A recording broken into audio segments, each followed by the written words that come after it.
the best messages that we can come up with. What does Yeshua, what does our Messiah say? He says, watch and pray. There's no better concordance, there's no better translation of the scriptures than praying. Learning how to pray. Well, I don't know how to pray. I don't know how to pray. He says, couldn't you pray with me for 1 hour? I get distracted in 10 minutes. How could you pray for an hour? It's something we can learn. It's something that the Lord can teach us how to do. We need to know how to pray. We need to be the people today that we will need to be in the time ahead. As John was sharing us, some pretty hairy times ahead of us. And this is not to be scared, but to be equipped and to be prepared. Amen. You know?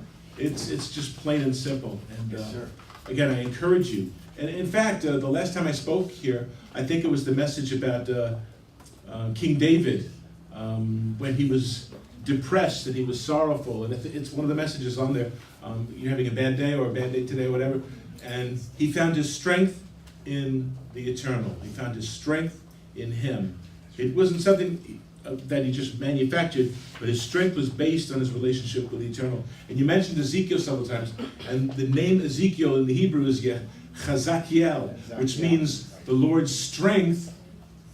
The eternal is my strength. Chazak is the word that's right in the middle of Ezekiel's name. So we need to be mindful of that. And don't feel like you're unarmed. You know, we got a bunch of blanks. No, we got the weaponry that we need. Can we access it? Can we successfully utilize it? That's each of us is going to be different. You know, it's some of us are going to be more ready than others. But today is the time to be planning and to be ahead of the game. And I just want to encourage you, brethren. This is what I'm going to share today is some scary stuff also. So let me just open in prayer really brief. Abba, I thank you for this day, Abba, for this opportunity, for the brethren who are with us today. This is what we are destined to do. I am like a sparrow flying in the heavens because I'm doing what I have been made to do. So let us pursue your truth in our lives in whatever way that we can manifest your truth to others. Help us, Abba. Help us to be better at prayer, better at study, and to live the life, not to manufacture it falsely, but to truly let you work in our hearts and our minds and prepare us to be who we need to be this day, Father. And again, we pray for an anointing upon all of us this day. We give you praise for all things in Yeshua's name. Amen. Amen. And as saying Yeshua, you're familiar with me saying some words that are a little different. Torah is law, Elohim is God, Yeshua, Messiah, and so on. So the title came to me as kind of a bizarre kind of play on words, like Rome, like us, or like U.S. So this is very important to get a sense, because we have this sense of the beast power, we have the sense of it's all blocked out. Not so fast. We have a good idea what's going to happen, but hey, Lord, this isn't exactly how it's in our little booklet here, so I'm not going to pay attention to it, you know? No, you pay attention to the eternal. You don't listen to what I say. If the scriptures don't bear me out, you say, hey, but Bob said it pretty good, and I don't blame you for saying it. Bob said it pretty good. The word is saying this. I'm going to stick with my buddy Bob. Don't do that, please. You're not doing me anything. Amen. Anyway, so like Rome, like us. And during the course of this, I'm going to be quoting some other people. I generally just go straight from, but I want you to hear from me and from experts and whatever. And again, I heard, I was listening to Mike James' message just before we came, and he was referring to scholars and experts, and you know, these titles should not really impress us. You know, you can have, who was John the Baptist? You know, John the Baptist was preaching in the wilderness, drawing people to him. Yeshua, his disciples, they referred to as unlearned. They were the Am Haaretz, the people of the land. The people of the land, they know what they're country bumpkins. What do they know? They didn't study at the feet of these great rabbis. One of the great mistakes that a lot of people are making is trying to create a hybrid of rabbinic Judaism and Christianity. It is disastrous. It is disastrous. It's completely different from understanding the Hebraic roots of the faith. But you're trying to blend in, oh, this nice rabbi said, be careful, proceed with caution. Anyway, so let me begin. Ancient Rome, like the US today, tends to look down upon the rest of the world with condescension and contempt and superiority, both militarily and being sophisticated, okay? New York, like Chicago, California, are cities, they're empires of intellectual superiority. They insist upon all inferiors to bow down and submit to them. That's why they're trying to get rid of the Electoral College, so all the other states are not heard from. That's Idaho. Who cares what Idaho has to say? You know, we're New Yorkers. We are the bastion of wisdom and intellectual superiority. Idaho, please, they're potato people. What do we do? Anyway, that's the mindset of Rome. And all roads lead to Rome. Rome was indeed the powerhouse of the first century.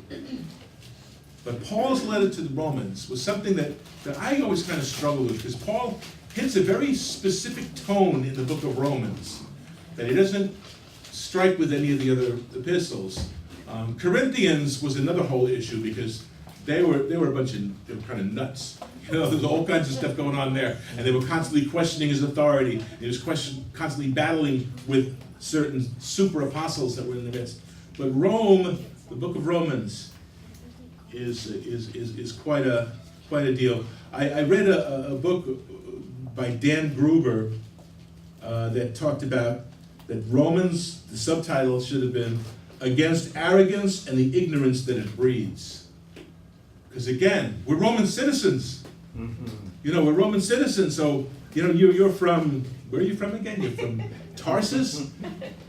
Of course you can give me the information, but I'm going to make it better because I'm Roman, a Roman citizen. And the book of Romans, and I'm going to look through a lot of different verses. That's why I review these recordings during the week.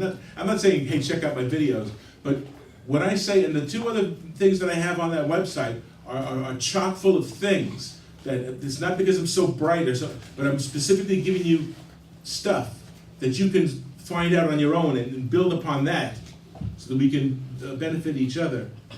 The book of James, Jacob, chapter 4, verse 6 says, Elohim is opposed to the proud, but he gives grace to the humble. And so Paul in his book of Romans is against the arrogance of pride, that of humans, both Jews and also Gentiles. He takes them both on. And this form of pride is incompatible with the gospel. Paul takes exception to the notion of cultural or racial superiority. And one question to ask you to mull over in your mind is, are we growing today? Are we growing? You know, there's certain creatures that grow up in a fish tank, and they grow to the size of their environment, and then they stop growing. You know, that's why the great white shark is not something you'll ever see because they need miles and miles of ocean to swim. Otherwise, they smash their head against the walls and kill themselves. They need space to grow. So are we growing today? And is that growth discernible? Is it something that we can put a finger on and just say, well, of course, is it discernible? Do we know that there's growth? Is there proof of the growth? There's one word I'm always throwing out, and I probably said it here before, but hine. The word hineni means here am I. That's what the prophet says, here am I. Which literally doesn't mean it says here I am. It's behold me. Hineni, behold, I am here. I'm standing up here, and there's no way around it. I'm here, hineni. So hine is the evidence. It's the declaration of behold the evidence before you. That's what hine. So there needs to be evidence, and it has to be discernible. I'm so blessed to see my little buddy Caleb. I've been praying to see him for a long time now. And of course, Regina's got her camera on her phone, and she's armed too. It's like two great cowboys meeting at 12 o'clock. They both got their ammunition. She's got hundreds of pictures on her, and we have Caleb in the flesh here. So, but Liam is my grandson, and he's 14 pounds now. So every time I see him, wow, is he getting bigger? Is his cheeks getting a little chunkier? There's the obvious growth. And, there's definite signs and proof of this growth. Is it measurable? Yes, it is. Are we the same as we were last year? And this isn't a competition, but can we discern that we are closer to the eternal, both in our habits, our behavioral patterns, or are we still kind of dealing with things, And this is not for condemnation's sake, but are we getting victories? Minor victories are just as important as big ones, because that you can build upon them. Amen. 10 years ago, there's a difference. And you know what? The situation that I'm dealing with right now is something that has benefited me in the long run, as far as getting my attention, as far as being more focused. And long story short, I'm on disability, so we pray during the course of the day. I study during the course of the day. I read during the course of the day. I don't have to worry about contacting customers or being chewed out for not doing my job or dealing with it. I'm actually living a decent life, and the Lord's been providing for us, and it's just been one thing after another. And the other threat is, do we feel that we've already reached the goal? Are we already there? Are we already beginning our rest period? Are we presuming too much? So we have to be careful that we don't overdo it. And I'm going to go to the book of Romans now. And again, I'm going to go look at certain verses. I'm just going to mention certain verses, but you can review this and get a sense of this. Romans, the first chapter, which is an amazing chapter. Yes. I love that chapter. It's all about the preaching of the gospel. It's all about that all are without excuse. And it also provides signs that will keep you from the kingdom and lead you to death. All in that first chapter. It's pretty self-contained. But verse 5 is very important and is very often misunderstood. Through him and for his name's sake, we received grace and apostleship in order to call people from among all the Gentiles to the obedience that comes from faith. And many of our translations call it obedience to the faith or something along those lines. And all we need to do is obey in the sense that we have faith. Okay, I believe, therefore I'm being obedient. And looking at the Greek, upekoin pisteos, to hearken to comply with, to submit to, and pistos is faith, firm conviction, belief, assurance, honesty, integrity, guarantee. So, and I'm going to quote somebody else now. I'm going to quote David Stern.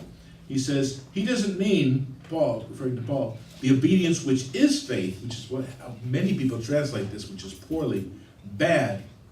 And that's why you do have to sometimes get a nice concordance, look at different versions. If you're sold out on one version, get a fresh approach of things, get a better look at things. He doesn't mean the obedience which is faith. He's speaking of the good works which flow from obeying Elohim, the right deeds which are a necessary consequence of truly putting one's trust in Elohim, his word, and his Messiah. Doesn't that make sense? He's speaking of the good works which flow from the obedience of the eternal.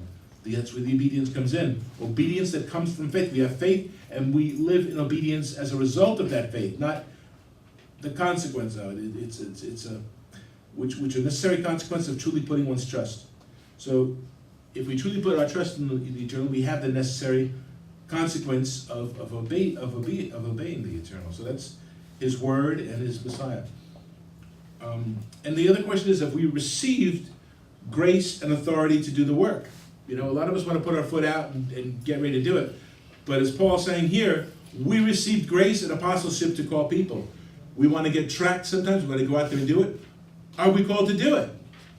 Yeah, our intentions are good, but are we getting slapped down because we're not prepared? We're not equipped to really do it, really handle it? So that's, again, watch and pray. The word watch means to observe. And as John is warning us, we get to observe. Look at the times. Get the news from an unbiased perspective, which is rare, and get a better sense of what's going on. And pray. Pray. What is my role in this?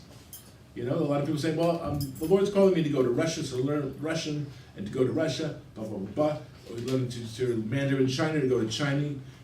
China is such a dangerous foe in this world today. Everyone's kind of turning their, it's no big deal. It's Russia. It's this or it's that. China is you see what they're doing to the Muslims in China. They got them in concentration camps. They say they're volunteering, they go home, and the number one persecuted people of the whole world, which people don't talk about, is Christians. Christians of various ilk, that is the number one persecuted group in the world. Nobody wants to talk about it. Nobody wants to talk about it. And it's atrocious. And a lot of the unity that we're creating among the Islamic nations is at their expense, which is horrendous. So anyway, we get the idea of trust-grounded obedience. And it's really interesting that he begins this epistle with that phrase, and he also ends with that same phrase. Trust-grounded obedience. So Paul opposes both sides of the spectrum. He opposes legalism and antinomianism in all forms. He says he received grace, not license, which leads to licentiousness, to call those to be brought into salvation and to discipline them to lead a holy life. And I believe last time I looked at this also, but you need to mark some parts in your Bible to refer to. Titus chapter 2, 11 and 12. For the grace of Elohim that brings salvation, and that's what the grace does. The grace brings salvation with it. It has appeared to all men. It teaches us. It just doesn't fall into our lap. It just doesn't fit into our pocket. It teaches us to say no to ungodliness and worldly passions. No, I don't do this anymore because of His grace. His grace has convicted me of doing it, and I don't do it because of His grace. His grace is wonderful, and it's kept me alive. Say no to ungodliness and worldly passions, and these are the things that dominate secular society, especially one that perceives itself as superior and arrogant. Okay? And grace teaches us to live self-controlled lives, upright and godly, not in the future to come, but in this present age. In this present age, right now, what is our excuse? It's not merely a gift to unwrap and pack away into a closet somewhere. So when we think, and yes, it's a gift, but it's not as a result of something that we've done. The grace is given to us so that we can do the work.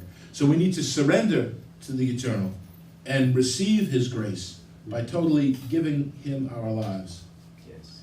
The darker the world becomes, the more brightly we must shine. Amen. Mm-hmm. Right. Amen. And Jude verse 4 says, godless men who change the grace of Elohim into license for immorality and denial of Yeshua.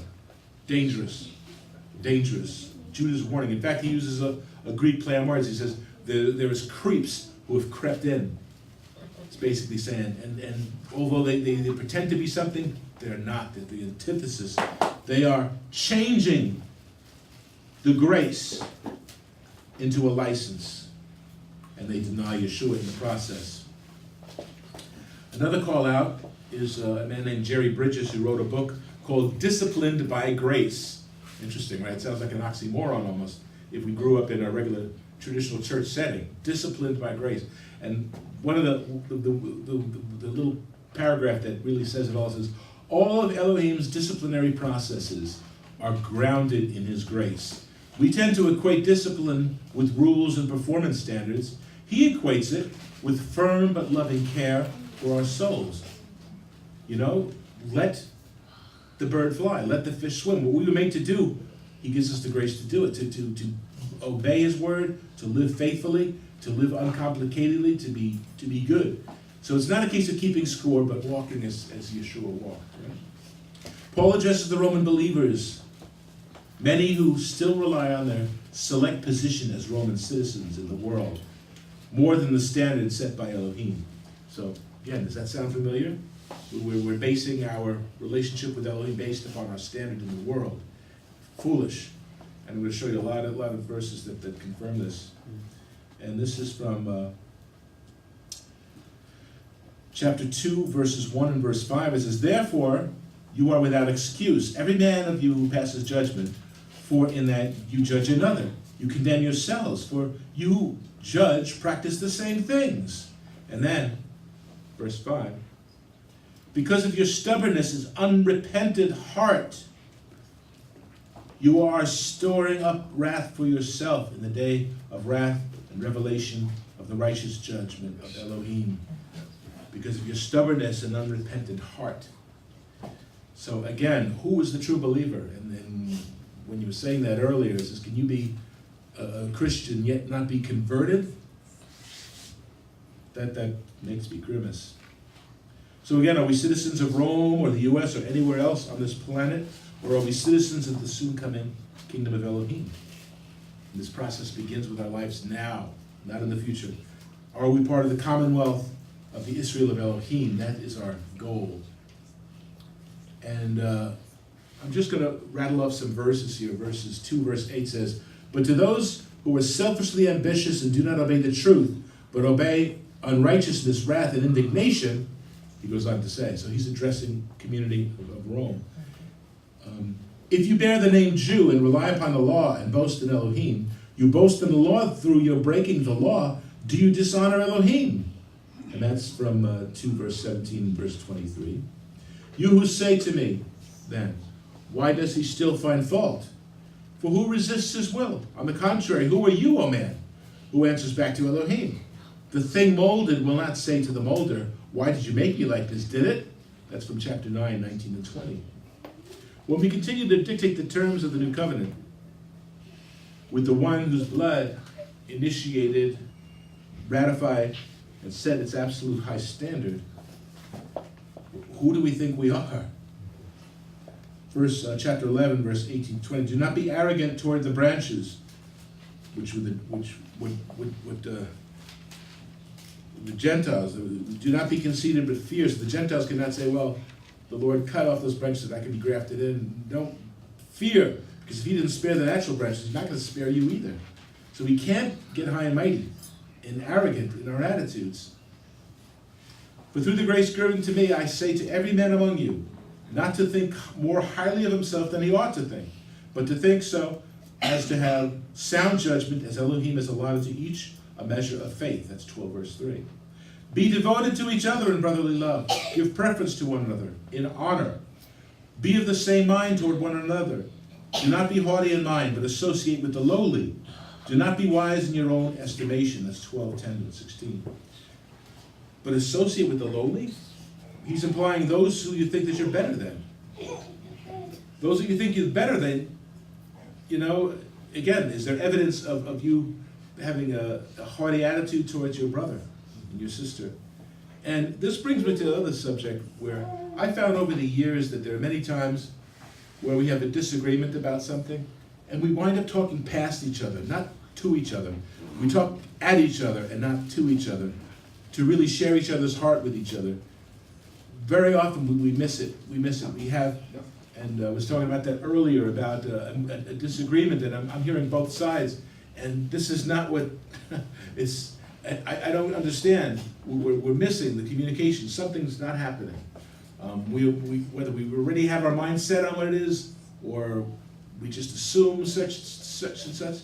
But let's give each other. It says esteem each other higher than ourselves. Giving preference to one another in honor. Let's try better. If we are truly the body, if we are truly echad, one, then we have to be able to communicate. For chapter 13, verse 2 says, "Therefore, he who resists authority has opposed the ordinance of Elohim, and those who have opposed will receive condemnation upon themselves."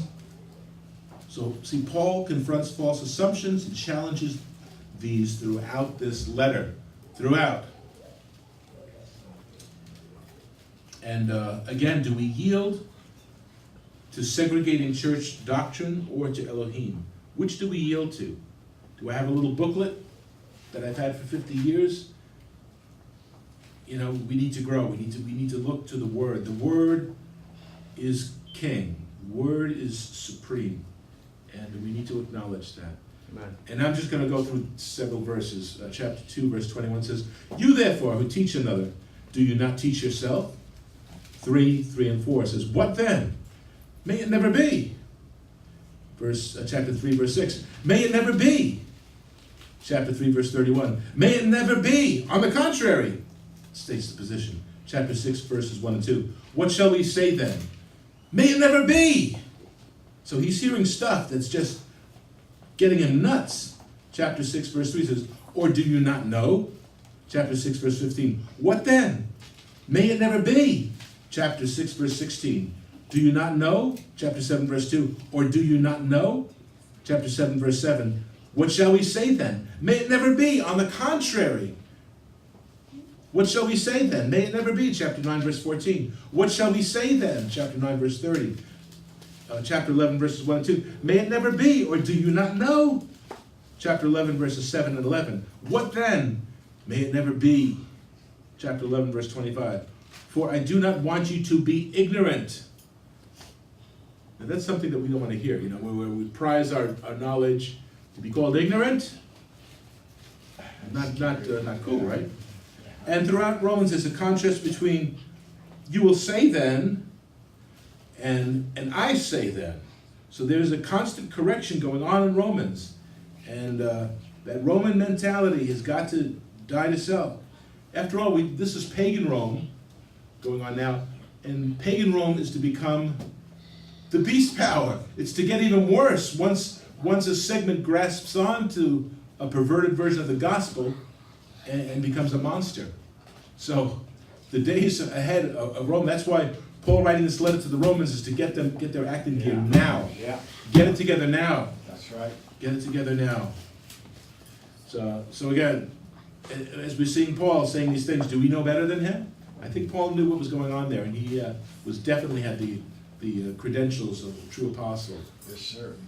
Now, part 2, I want to go into here. I want to look at, again, within the body of Messiah, there are pockets that really exhibit and exude an air of superiority. The wisdom and arrogance of Rome of the first century is, of course, not limited to that particular time and space. Again, the U.S. and the West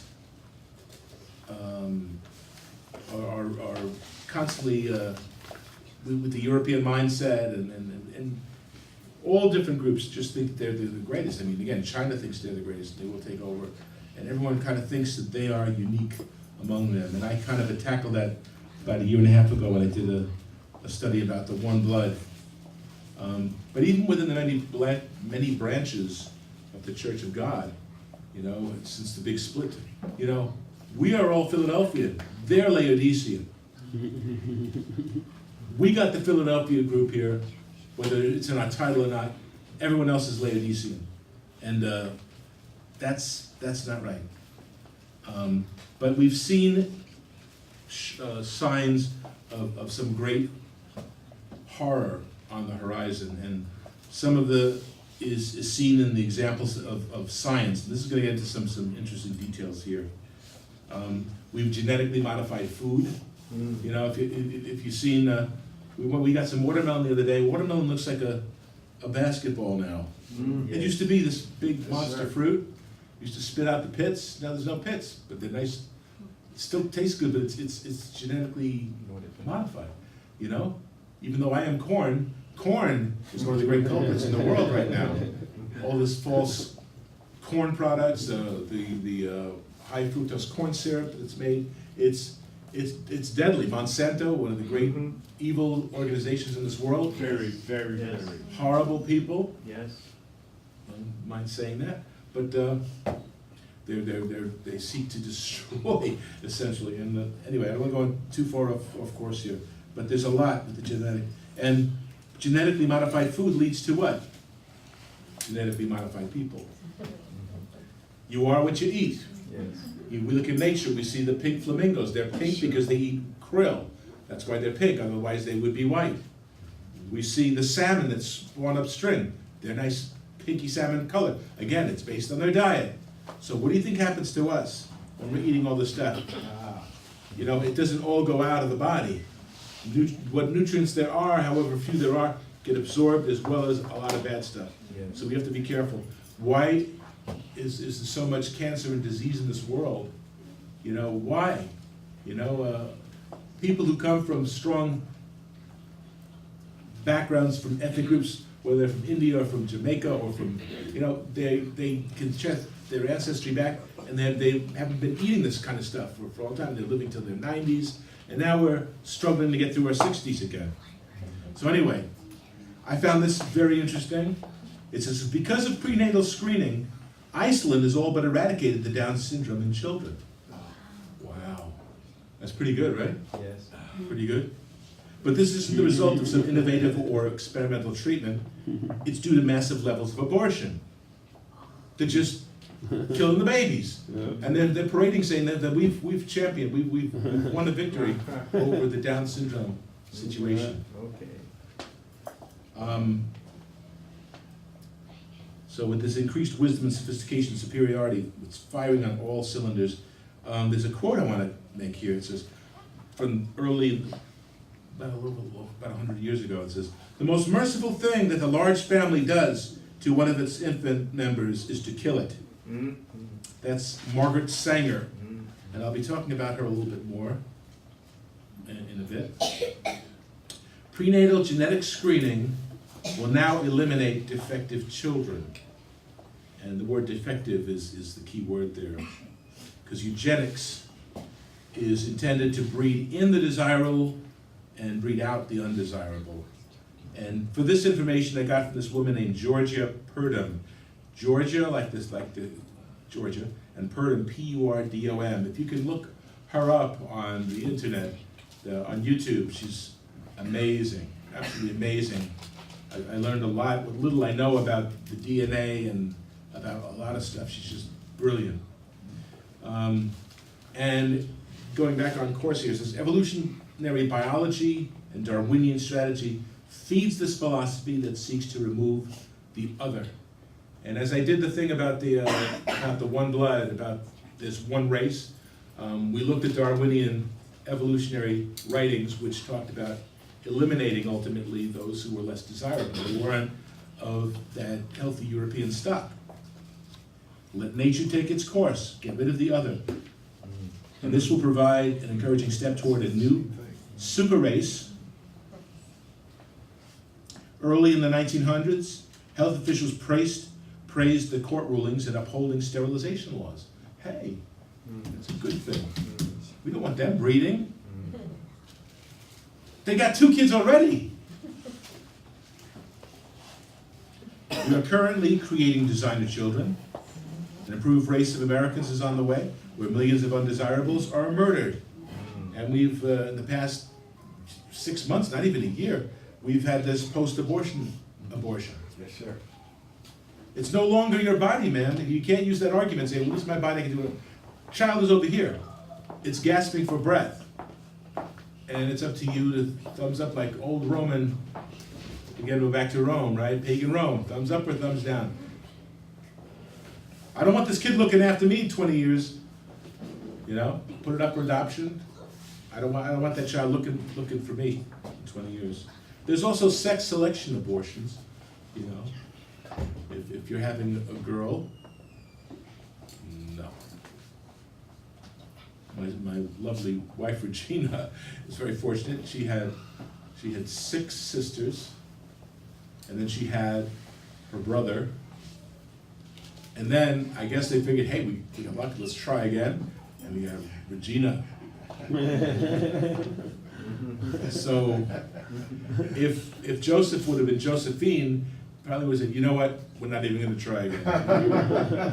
But they figured we got Joseph Jr., so maybe we can get, you know, somebody to play tackle football with. No, we got Regina, and she's been my life.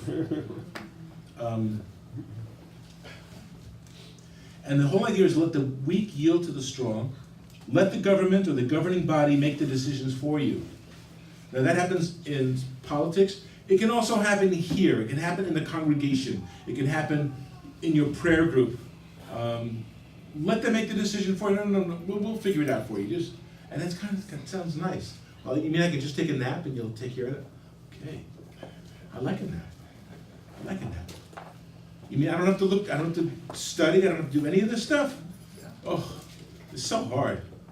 So hard. We'll make the decision for you. Now this is where it gets really creepy. I got some interesting things here. Eugenics of the 1900s popularity, which was incredibly popular. There was eugenics places all over the place. Know that word, eugenics, E-U-G-E-N-I-C-S, eugenics. Look it up on your own. Know what this is all about. It's revisiting itself now, listen. Eugenics of the 1900s eventually popularly faded in the 40s because of the horrors associated with Nazi Germany, who accurately pursued eugenics to its correct conclusion. They did exactly, they're perfect, you know, you Yes, gotta sir. give them a standing ovation. They knew exactly how to execute eugenics in the best possible way. They certainly did. But today, eugenics hasn't died. It's become quiet and careful. That's how Eugenia Purdom put it. It's become quiet and careful. This new version is no different than its goals, only in name and methods. It's still doing the same thing, same exact thing. And as horrible as we can look at where people who are not destined for greatness, perhaps, that they should be sterilized. We don't want them. I'm going to read some of the slogans of the past here. Only the healthy seed must be sown. Prenatal genetic screening will eliminate defective children. I mentioned that before. There are currently actually lawsuits for wrongful births. You've heard of wrongful death suits? There's actually suits that are currently on the books for wrongful births. We were promised this, and he's not showing any inclination to pursue the arts. He's not showing any inclination to be athletically inclined. She's not showing any inclination to be a world beater. There's actually suits that are going on now. They cannot receive the desired or predicted result. And the operating principle of genetics involves the editing of the human DNA in the embryo. And I'm going to read a couple of flyers that I saw, literally flyers. One says, unfit human traits such as feeble-mindedness, epilepsy, criminality, insanity, alcoholism, pauperism, which means being poor, and many others run in families and are inherited in exactly the same way as color in guinea pigs. If all marriages were eugenic, we could breed out most of these unfitness in 3 generations. This is another one with a triangle of life. Environment, education, and heritage. And it says you can improve education, you can even change your environment, but what you really are was settled when your parents were born. Selected parents will have better children. This is the great aim of eugenics. And we hear of all these celebrities having their kids out of wedlock, which is nothing new, but you see how the hot chicks go after the hot dude. And, yes, sir. And in fact, that had to do with slavery too. Remember years ago, Tom Brokaw exposed that, where the muscular guys would be with the... All of that went on there too. Now back to Margaret Sanger. I promised this for you. The founder of Planned Parenthood, who's heralded as one of the great women of our time, of her time. And she had this periodical, which was called the Birth Control Review, dedicated to voluntary motherhood. Margaret Sanger, editor. Birth control, to create a race of thoroughbreds. Unity, an exclamation point, unity. In 1931, listen, this is prophetic here, H.G. Wells, and I was sad to hear this because H.G. Wells wrote some of my favorite books growing up. You know, The Time Machine and The Invisible Man and some great stories. But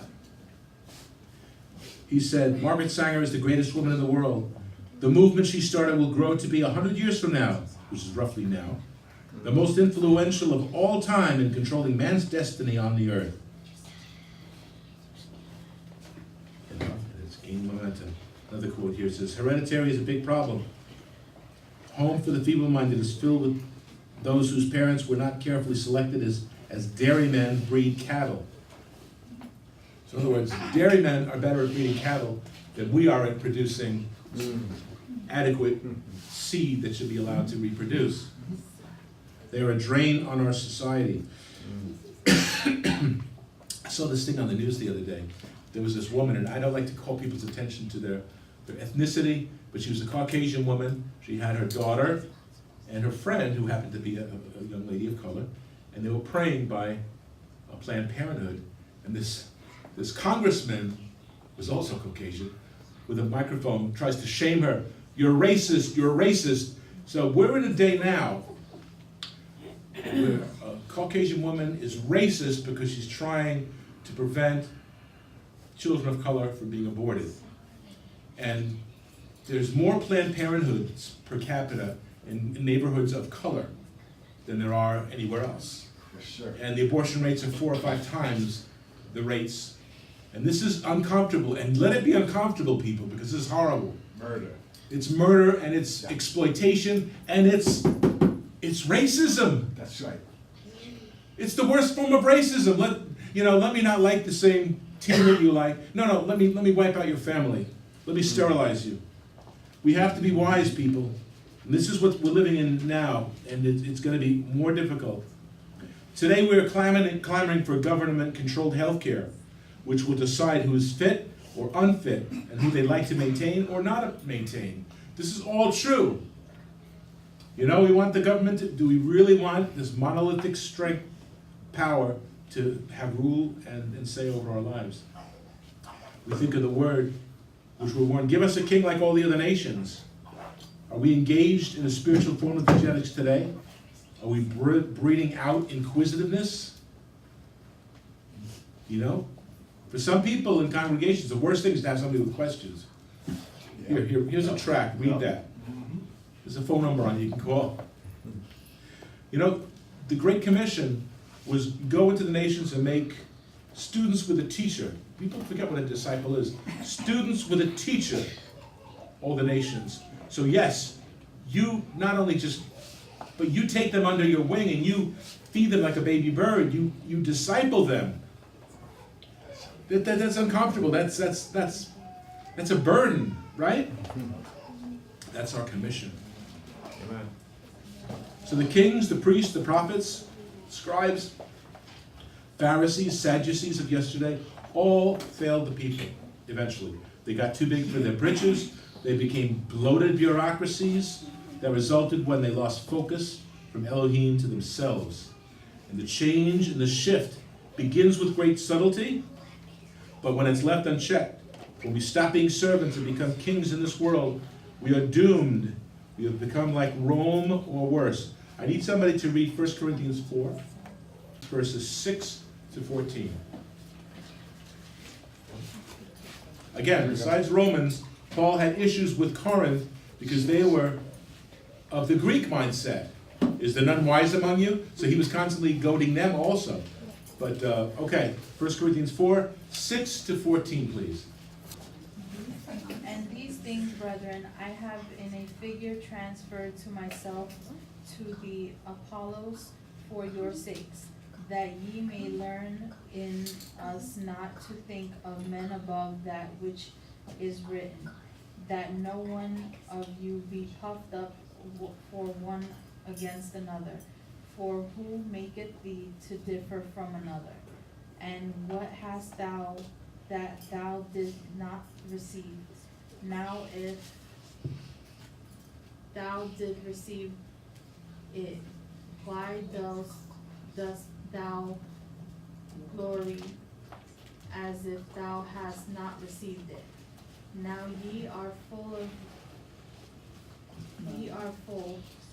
now ye are rich, ye have reigned as kings without us.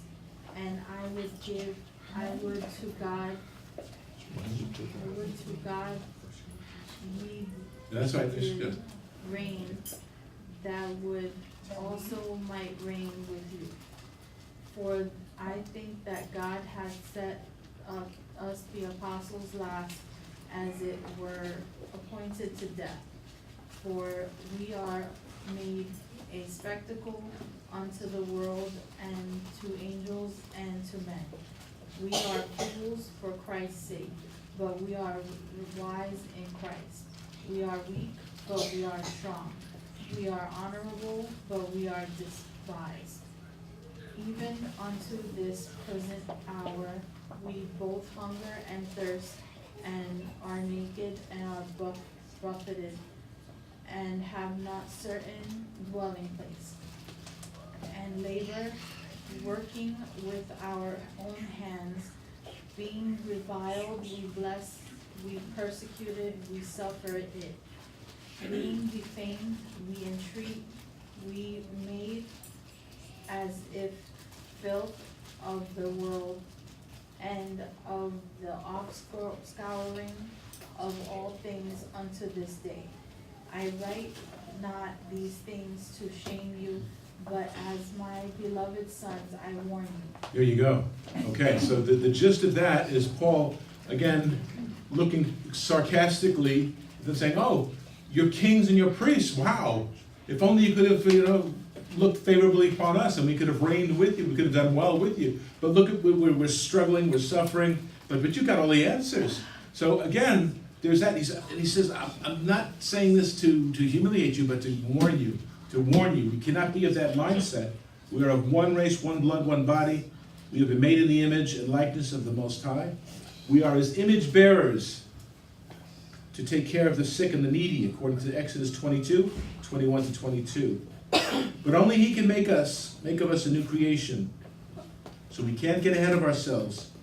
We need our brothers, and we need to be our brother's keeper. Amen. In Genesis chapter 31, verse 24, I've been doing a study, and the deal with Laban. Laban is chasing after Jacob, who had left in the night, left with his wives and with his children. And Laban, as he's closing in on them, the Eternal says, look, don't say anything, either good or bad, to Jacob. And the term he uses is watch yourself. Watch out. Don't go in there, because he was going in there with his brother, with his sons, probably to massacre them for all we know. He says, watch yourself. So that's a key verse to remember and apply to our own lives. Watch ourselves. I need to watch myself, you need to watch yourself. Proverbs 31, 8 and 9 says, open your mouth, or speak up for the speechless in the cause of all who are appointed to die. Open your mouth, speak up for them, and judge righteously, and plead the case of the poor and the needy. Overcome evil with good. So all this eugenic stuff, there's no way that you can justify that in any form. We don't look down upon and try to eliminate the poor. We try to help them. We try to bless them and be responsible for them. Amen. First, I'm almost finished.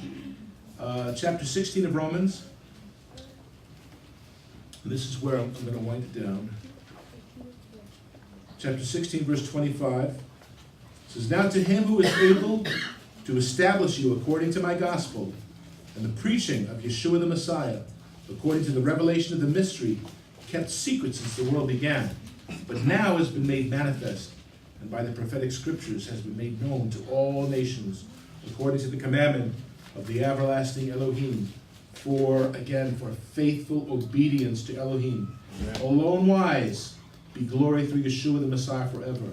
Amen. So again, the faithful obedience is what will keep us secure in that. I don't believe the foolish concept of once saved, always saved if you're not truly saved. But if you're truly saved, if you're truly sealed by the Spirit of Elohim, if you're truly hungering and thirsting for righteousness, yes, don't be paranoid, don't fear, just keep pressing on, keep moving forward. Don't be distracted. amen. You have to be fearful of getting saved every day, so you go overboard in the other direction. So again, pagan Rome of the first century evolves into an even worse creature eventually. It becomes the Holy Roman Empire in a short time. Constantine in the 4th century redefines Christianity. And I'm going to end here. I just want to mention, we must be faithful to the word, faithful obedience, Amen. or the horrible processes of the world will also overcome and overwhelm us. And again, my job is not to show how smart I am, or how smart I think I am, but to help make available the tools to do the work yourselves. And that's really what I wanted to talk to you about today. And to look at the horrors of genetic manipulation and how real it is, and how it has a track record of wickedness, and especially those who've been on the negative side of the ledger sheet over the years, trying to, through sterilization, trying to, through abuse of many different kinds. We can't feed into that machine, regardless of what face it has, regardless of what language it's speaking. Amen. We have to be discerning, we have to be moving forward. And we have to look at Romans, we have to look and say, that's not me. I'm not arrogant, I'm not proud in that sense of thinking that I got it all together because of who I am in the United States or wherever we're from. We have no room for that. Amen. We put no confidence in the flesh, Amen. or our area code or a zip code. So be strong in the Lord. Be strong in him who is able to do more than we can ever imagine and envision. And my wish for you is to receive this, to review it, as I asked you also review John's message earlier, and be familiar with these things. Be familiar. This should not take you by surprise. Isn't that what Yeshua said? He says, I'm telling you in advance, so that when these things start happening, this is no one's going to gasp when you see it for yourself. When you see that this is absolutely true, what's going on, and what's going on in our society right now, the government having control over us, it's not a friend. It's not a friend. It's a devil. Amen. So be strong. Be strong in the Lord. Be strong in the Lord. Love the brethren, and communicate with the brethren. Don't talk at or amiss. Communicate. Let us communicate with each other, and be faithful. We are the body. There's one body, right? One Yes. Lord, one faith, one baptism.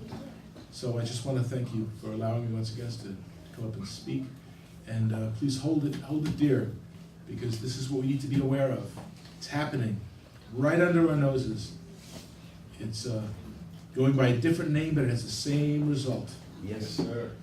And thank you once again. Give him the glory and the praise. Amen. Amen.